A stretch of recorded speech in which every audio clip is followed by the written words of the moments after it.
आरी हिताई में आई के हिलावा तारी टोला भौजी तहर बहिनी हो गईली भौजी तहर बहिनी हो गईली भौजी तहर बहिनी हो गईली। सौरभ अंकल से पूछूंगी, इनसे नहीं पूछूंगी, पहले रिश्ता कंफर्म करिए कि हम क्या है। आपके लिए थोड़ी बोल रहे हैं तो आप मुझे कोई तो बोल रहे हैं, किसको बोल रहे हैं? बोल के बोलिए भाई, नहीं तो मैं डायरेक्ट अंकल से बोलूंगी आपसे कुछ।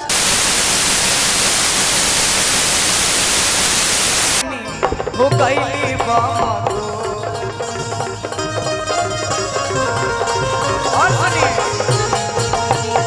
इनके चलते लइकन में मार रोजे होला।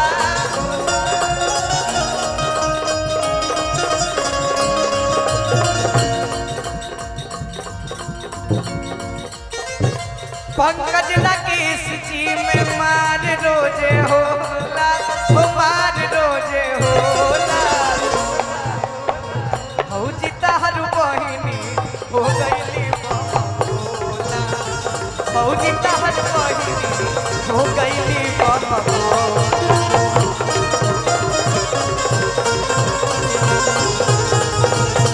ए भैया लागता कि लील जइहे टावर के हजमोला, लागता कि लील जइहे टावर के हजमोला, ई टावर के हजमोला। भौजी तहर बहिनी हो गई।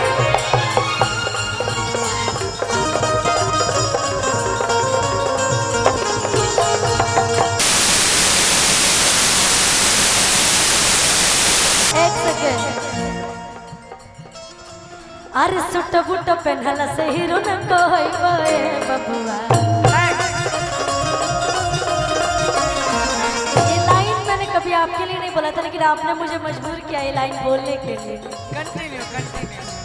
अरे सुट बुट पहनला से हीरो न कोई बोए बबुआ। अरे बबुआ तू तो लफुए कहई बोए बबुआ, तू तो लफुए कहई बोए बबुआ। अच्छा किसके तरफ से आए हो? दीदी के तरफ से आए हो ना? आप भी उन्हीं की तरफ से आई हूँ ठीक है, लेकिन मैं भैया भाभी बोल रही हूँ, मेरा रिश्ता अलग आपका रिश्ता अलग है। तो अंकल वो लाइन इनके निकाल दो क्या? आपकी परमिशन हो तो। हेलो रिश्ता आप बिगाड़ी, ठीक है?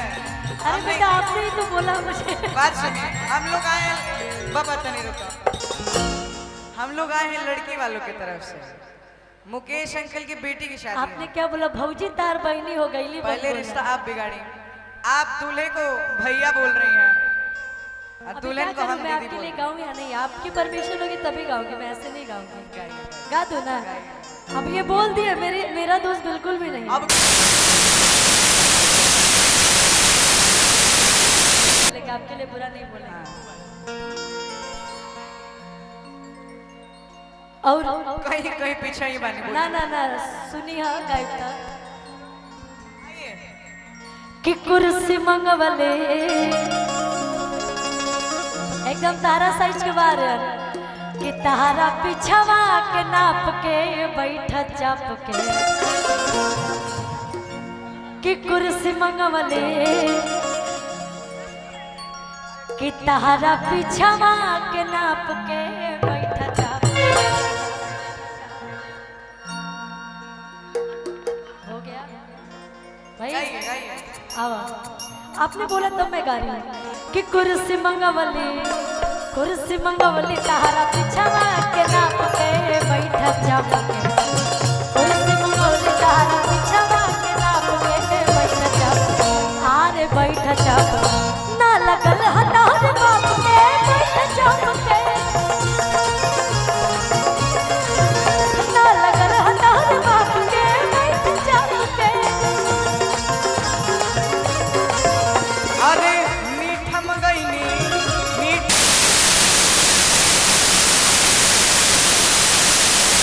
मीठा मगैनी रहुआ मुहावा के नाप के खाई जा, आज खाई जा कितना लगल हटार बाप के बैठ चाप के। उ उतना आगे नहीं जाते हैं। क्या जाता है? दायरे में ना लगल बसूनी आपके खाई सबके, ना लगल बसूनी आपके खाई सबके। इस मासूम से चेहरे को देख के मुझे तरस आ गई और एक लाइन भी याद आ गई। अब बिहार तू हमर जान हवा, तू ही परान हवा, तू हमर जान हवा, तू ही परान हवा। बहुत काट के हम नहीं करे जाके, अरे ए करे जा कि गड़ा हम फेंक दी हो ले जाके, ले जाके गड़ा हम फेंक दी हो ले जाके, गड़ा हम फेंक दी हो ले जाके, ले जाके। देखिए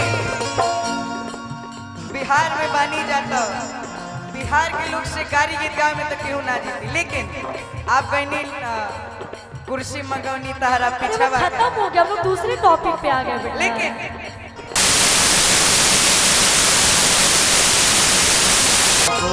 ना कहीं काम गड़बड़ा दिया, जब भाव है तो भाव में चलिए। एक ही नाद पद पैसा लड़ा, एक ही नाद पद पैसा लड़ा। गोरी ठीक न कैलू, ठीक न कैलू, गोरी ठीक न कैलू काम गड़बड़ा दिहलू, गोरी ठीक न कैलू काम गड़बड़ा दिहलू। एक ही नाद पर पैसा लड़ा दिहलू, एक ही नाद पर पैसा लड़ा दिहलू।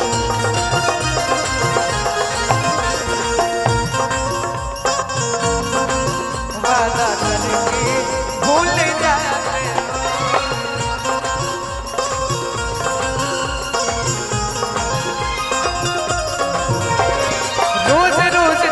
सनम ऐसा करोगे, रोज रोज तुम तो सनम ऐसा करोगे, हम जो रूठ जाएंगे तो हाथ मिलोगे। तुम भी बड़ी चालाक हो, मुस्कुरा के दिल जलाती हो, तुम भी बड़ी चालाक हो, मुस्कुरा के दिल। अरे चले लूटा हरिया तो नदी बिछ नहीं आई लोर मारे, चले लूटा हरिया तो नदी बिछ नहीं आई हिलोर मारे बाबा कि चले लू बिछ नहीं आ, अरे हिलोर मारे का तो करी हैया गोरी करी हैया गोरी हिलोर मारे। अरे चले लूटा हरिया तो नदी बिछ नहीं आई हिलोर मारे, चले लूटा हरिया तो नदी बिछ नहीं आई हिलोर मारे, हिलोर मारे करी हैया गोरी हिलोर,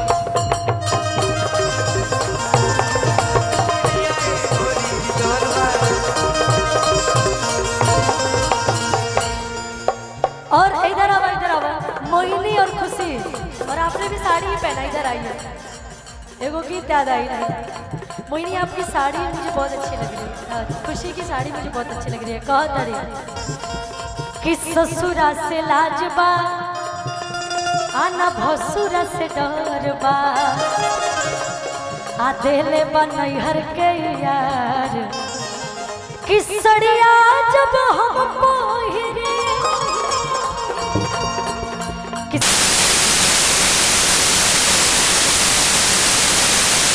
सड़िया जब हम पहिरे।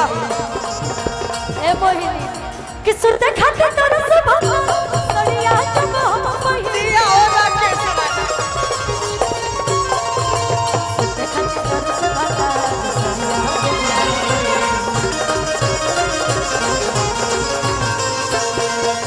लेकिन एक गाना हमको याद आ गया आपको देख के, कबत बाकी सुखाई लत बाड़ू, दिनों पे दिन दोबारा लत बाड़ू।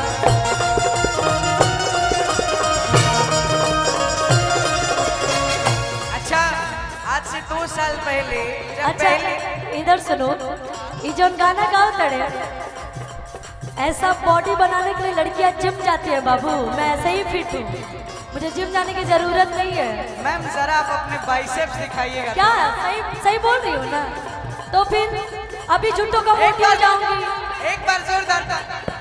मैं जिम नहीं जाती, मैं योगा करती हूँ जी। लेकिन फिर भी आप पहले से दुबली हुई। ठीक है यार, अब मोटी हो जाऊंगी तो फिर मेहनत करना पड़ेगा, जिम जाना पड़ेगा, डाइट फॉलो करना पड़ेगा। इससे अच्छा है कि पहले से फिट रहे, योगा करें, अच्छी बात है। मैं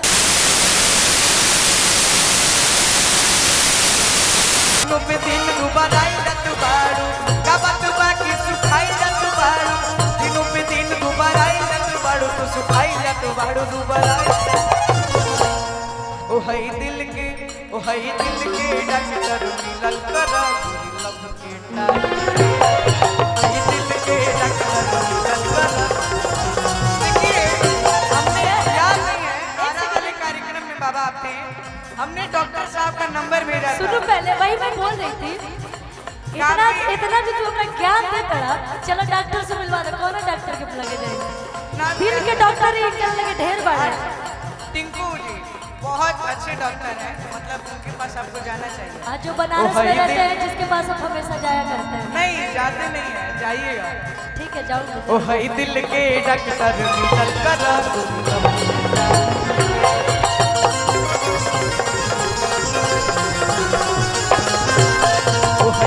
के डॉक्टर मिलल करा गोरी लब के पियल करा।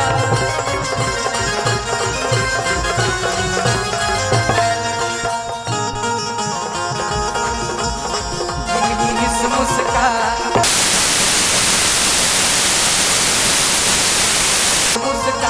से ऐसा कोई नहीं है।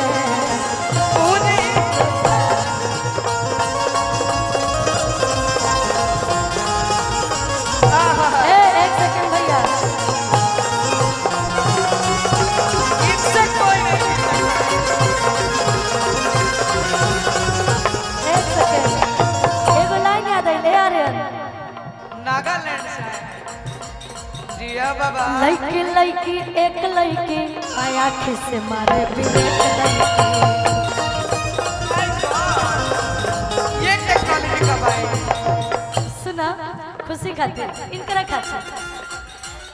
लड़की लड़की एक लड़की आया खिस मारे बिना लड़की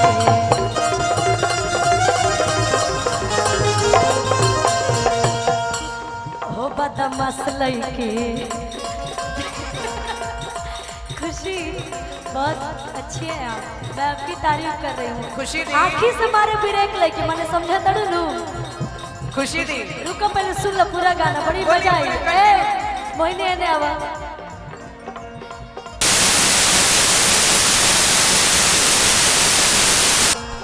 ओहो चला लड़की लड़की लड़की एक लड़की आया खिस मारे ब्रेक लड़की।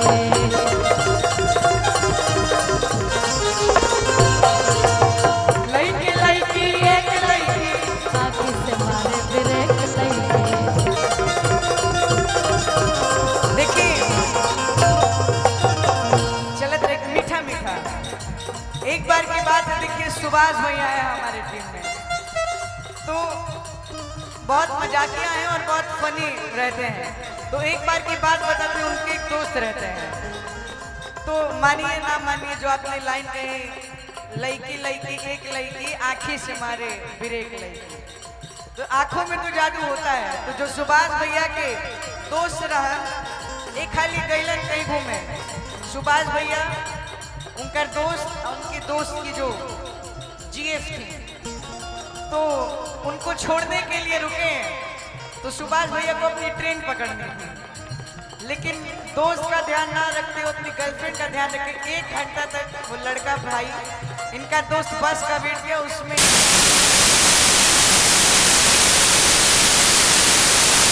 आधी लड़की लड़की एक लड़की आखिर से मारे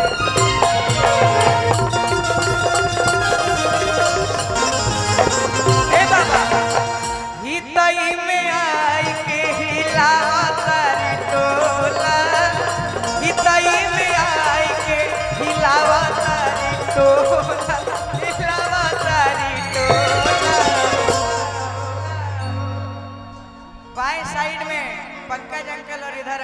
अंकल दोनों लोग खूब खुश हैं। 6 फीट 7 इंच कृपया आपके लिए टेबल लगा है, उस पर बैठ जाइए।